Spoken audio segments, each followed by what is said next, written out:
En este momento vamos a escuchar unas breves consignas, un breve excursus acerca del poshumanismo y el transhumanismo. Esta cuestión tiene muchísimo que ver con la historia de la filosofía porque es en el Renacimiento cuando el término humanismo y hasta la actualidad adquieren un gran protagonismo, sobre todo en el Renacimiento, y no poco anteriormente hay una historia que se podría rastrear desde el cristianismo, nuestra tradición occidental, ya que el Hijo de Dios, el hombre, el Hijo del hombre, Cristo, se hace carne. Eso quiere decir que más adelante, en el Renacimiento, con la vuelta a los estudios clásicos, también en el canon griego, se toma como un modelo de referencia, como centro de la creación, al hombre. Y actualmente, pues, Carlos nos presentará la cuestión, en parte, de cómo está este tema. Así que sin más, damos la palabra a Carlos Madrid para que nos diserte acerca de la cuestión. Bueno, pues retomando un poco el hilo de lo que has comentado, el humanismo, ¿no?, que supuestamente pues sería ese movimiento, ¿no?, cultural, filosófico, ideológico desde el Renacimiento, ¿no?, pues situaba al hombre como en la cúspide de la escala natural, casi habiendo ahí producido una inversión teológica donde el hombre ocupaba el puesto que anteriormente correspondía a Dios, ¿no?, y donde si lo ocupaba era sobre todo por un atributo suyo que es la razón, ¿no?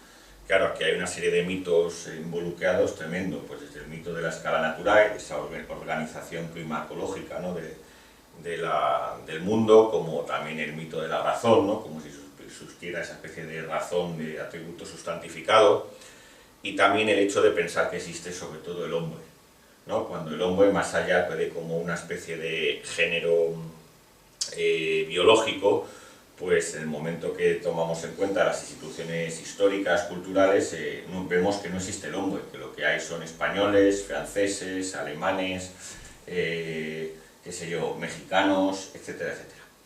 Bien, entonces el humanismo ha habido en los últimos años, en los últimos pues 20, 30 años y actualmente en la última década en especial, pues dos corrientes que están cuestionando el humanismo, ¿no?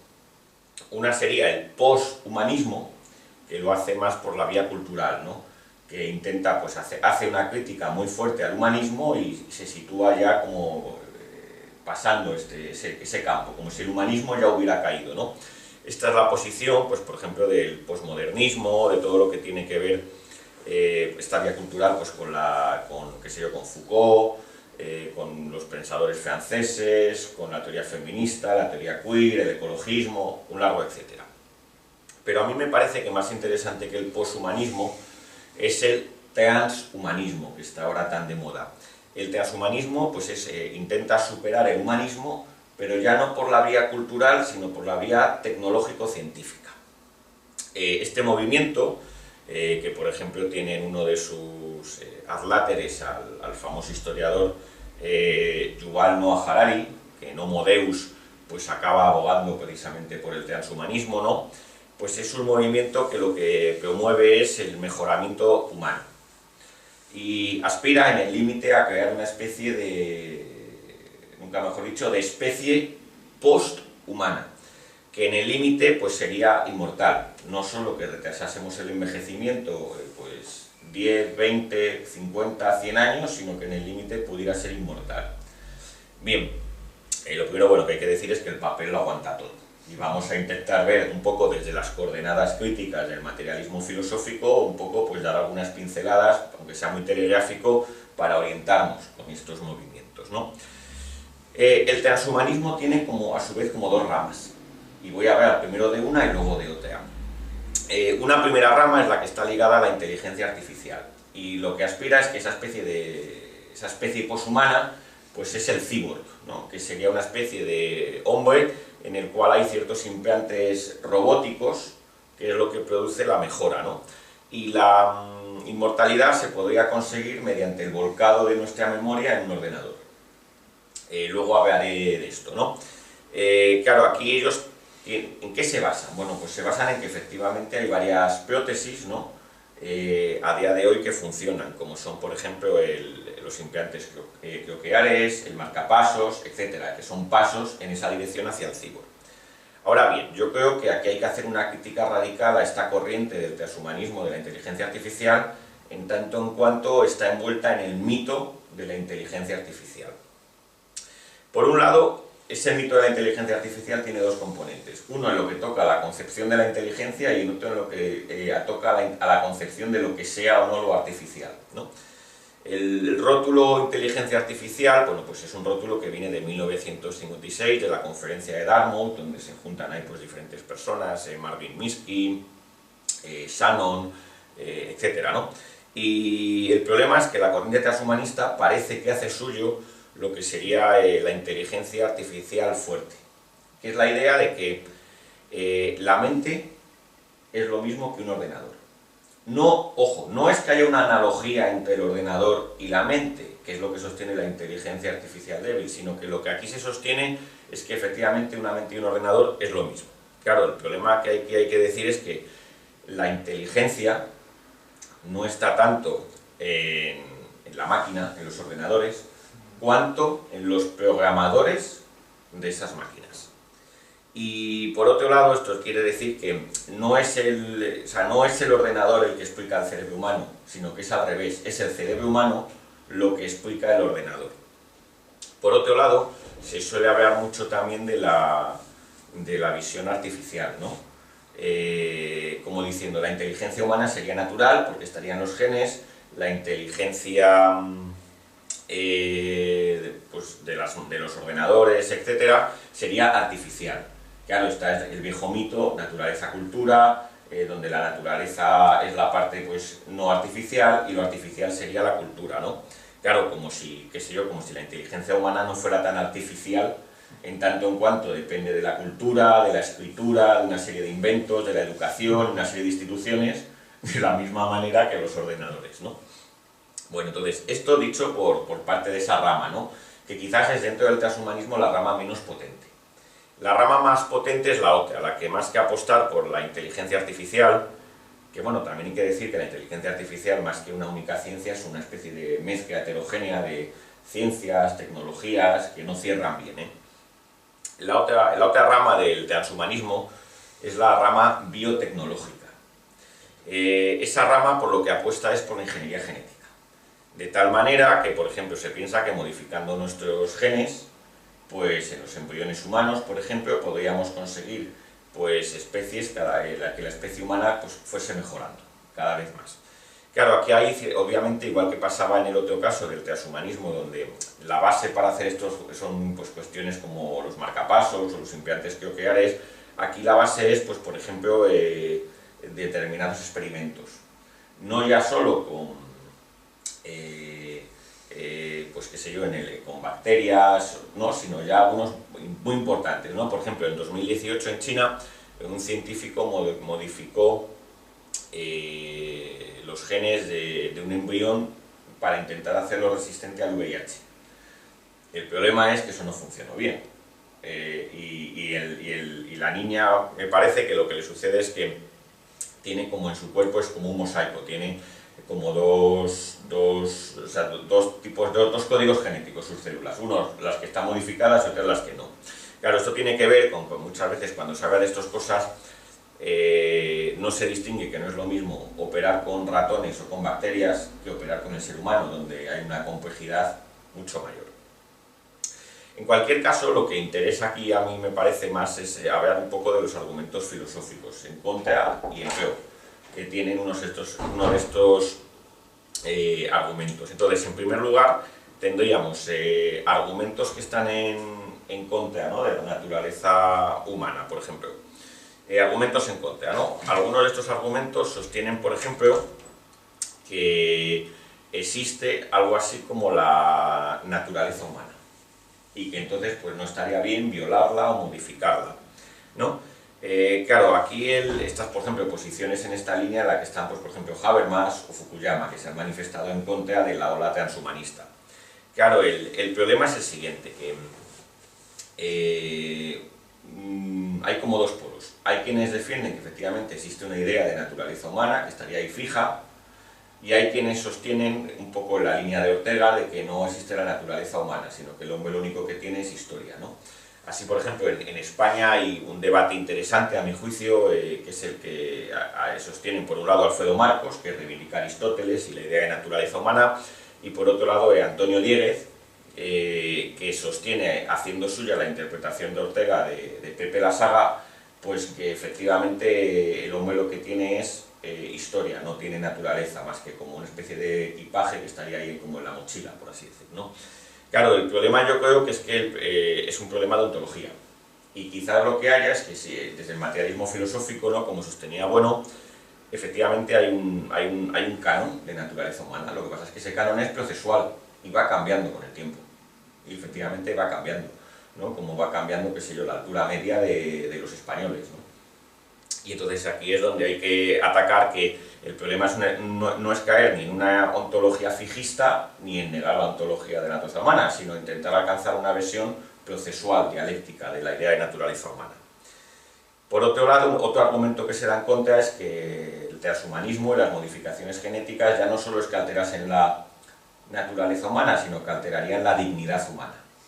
Ahora bien, claro, esto es explicar lo oscuro por lo más oscuro, porque ¿qué es eso de la dignidad humana?, ¿no?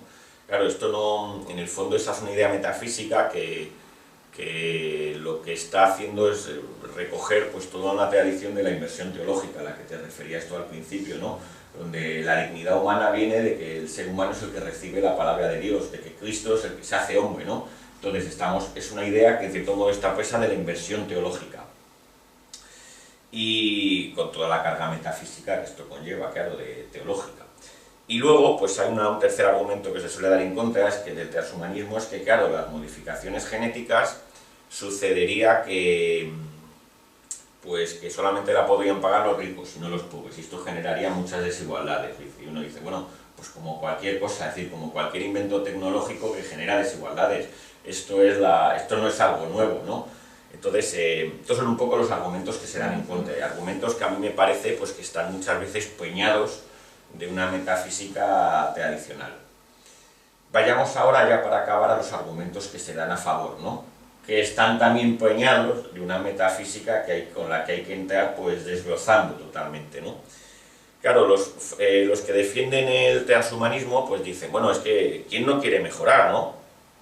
¿Por qué nos vamos a negar a la posibilidad de estas mejoras, no? Claro, lo primero que hay que preguntar es si realmente son mejoras. Y claro, aquí lo que está funcionando a toda máquina es el mito del progreso, que curiosamente es el mismo mito que funcionaba en la eugenesia, porque yo veo una gran similitud entre la corriente transhumanista actual y la corriente eugenésica que empieza pues, con Galton, primo de Darwin, y que luego tiene pues, quizás uno de sus máximos exponentes, bueno, gente como Charles Davenport, pero también en el estadístico Fisher, y acaba, pues donde acaba, ya sabemos, en las cámaras de gas que acaban apagándose al terminar la Segunda Guerra Mundial, ¿no? Entonces, yo aquí veo funcionando el mito del progreso, ¿no?, como que todos estos avances siempre van a ser positivos. Bueno, lo primero que habrá que hacer es dar el parámetro, e ir caso por caso, ¿no?, analizando en cada cuestión, en cada intervención que se pueda hacer, si los pros y los contras.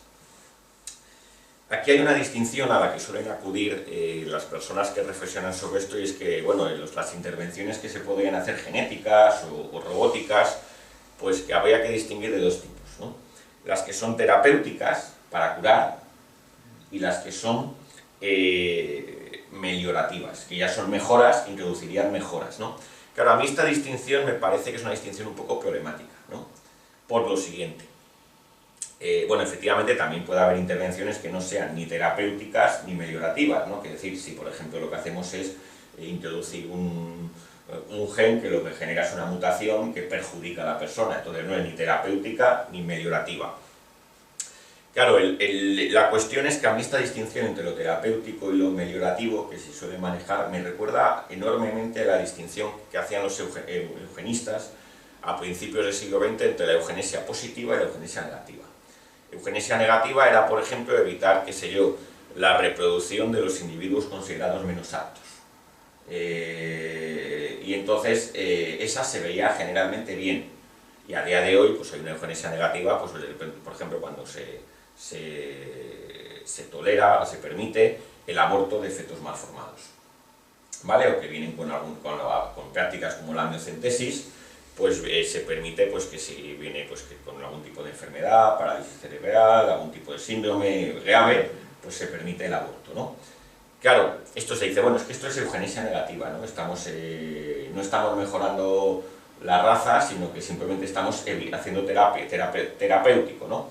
Claro, el problema es que esta distinción es muy metafísica, porque si consideramos la especie al nivel de la clase, no del individuo, si tú estás eliminando esos individuos menos formados, ya estás en cierto modo mejorando la raza. Quiero decir, la campana de Gauss, si tú eliminas los valores inferiores, la media y todos los valores se corren hacia adelante. Es decir, que en cierto modo la eugenesia negativa ya es una eugenesia positiva. O dicho de otra manera, que el transhumanismo en la vía terapéutica, aunque a escala del individuo sea terapéutico, a escala de la especie sería mejorativo, porque ya estaría mejorando los parámetros tomados a un nivel del colectivo, de la clase. Entonces a mí me parece que aquí es más interesante introducir una distinción escolástica que el materialismo filosófico reivindica, que es la distinción entre privativo y negativo. Es decir, cada una de estas medidas deben evaluar si lo que está haciendo es, por ejemplo, pongo para que se entienda la distinción entre privativo y negativo, ¿no?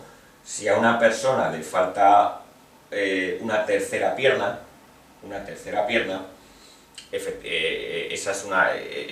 eso es negativo, no tiene una tercera pierna, pero no debería tenerla. Por lo tanto, no se puede decir que no es privativo.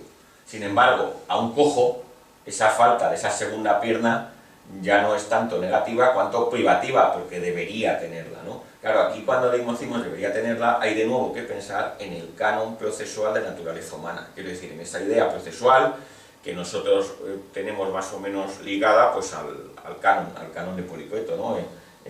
Un canon obviamente que también está mediatizado por la cultura, ¿no? Porque estaba sujetando la lanza, ¿no? Pues ese es el canon, es más o menos la idea, podemos fijarla ahí. Y luego, pues hay que decir que cuando los transhumanistas hablan de esto, también incluso meten de matute que este tipo de mejoras físicas van a acabar produciendo también mejoras morales y éticas, ¿no? Como si fuéramos a ser capaces de conseguir una mejora moral o ética de la especie humana. Y claro, esto ya es mucho decir, ¿no? Porque ¿cuál es el gen de la moralidad? ¿No? Que nos lo digan, ¿no? ¿Cuál es? ¿El Fox Pezos? ¿No? ¿Cuál es? Vaya. A mí esto, siempre que he traído esto, me gusta, me acuerdo de una magnífica novela de Michel Houellebecq, el escritor francés que ya sabes que tanto me apasiona, que se llama La posibilidad de una isla. Por cierto, novela que está dedicada a nuestro amigo dentro de la escuela, Antonio Muñoz Ballesta, ¿no? También el discípulo de Bueno y buen amigo de Michel Houellebecq, ¿no? Y se la dedica esta novela a él y a su mujer. Y incluso aparece él reflejado en la novela. Y esta novela es una de las primeras novelas que tocó este tema de la ingeniería genética y de lo que llamaríamos el transhumanismo. Y entonces resulta que los personajes que van viviendo acaban teniendo una serie de quiones que en el futuro, una especie de futuro distópico, van viviendo una y otra vez, casi como si fuera un eterno retorno, lo mismo que ya han vivido, sin que haya un ápice de mejora en la conducta, ¿no? Entonces es un Houellebecq que siempre es capaz de meter el dedo en la llaga, ¿no? Pues aquí nos muestra muy bien cómo esa idea de que podemos mejorarnos ética o moralmente por medio de la tecnología, pues es mucho presuponer. Y acabo ya, ¿no? Yo creo que el principal argumento en contra que se puede dar del transhumanismo es el que tiene que ver con señalar pues, los mitos, algunos ya los hemos señalado, en los que metafísicos que asume, ¿no? Entre ellos pues el reduccionismo biológico en el que vive, ¿no? Donde pareciera que solo importasen los genes, olvidándose totalmente de, pues qué sé yo, de la sociología, de la historia, de la política y de que, por así decir, del ambiente, ¿vale? O sea que no todo está en los genes, también importan, por así decir, los menes, ¿no? Esto se evidencia mucho en que suelen haber los transhumanistas, tanto los que están en Estados Unidos como en Inglaterra, ¿no? Ligados a la Universidad de Oxford, ¿no? Suelen hablar muchísimo de la humanidad, así, común todo. Y claro, la humanidad, más allá de como una categoría biológica, no existe, porque no hay esa unidad es una unidad aureolar que se puede dar en el futuro o no se dará, porque lo que observamos es que la humanidad en el sentido monista, unido, no existe, lo que hay está recortada totalmente por diferencias. Cuando desbordamos la categoría biológica, está cortada por lenguas, por culturas diferentes, por sociedades políticas diferentes, es decir, que lo que decíamos al principio, que no existe el hombre, que lo que hay son españoles, ingleses, franceses, americanos, etcétera, etcétera, ¿no? Y es curioso porque lo que olvida totalmente el transhumanismo cuando habla en nombre de la humanidad es esto, la dialéctica de estados e imperios, que es verdaderamente el quid de la cuestión, ¿no? Y lo gracioso es que en el fondo el transhumanismo está puesto en este punto del mismo error que cometía el humanismo. Pensar que existe el hombre, aunque ahora se hable de la humanidad o del post-hombre, ¿no? Pensar que existe esa unidad, ¿no? Que era, pues en el fondo, lo que queríamos demostrar. Pues muy bien, así ha estado muy claramente y así queda.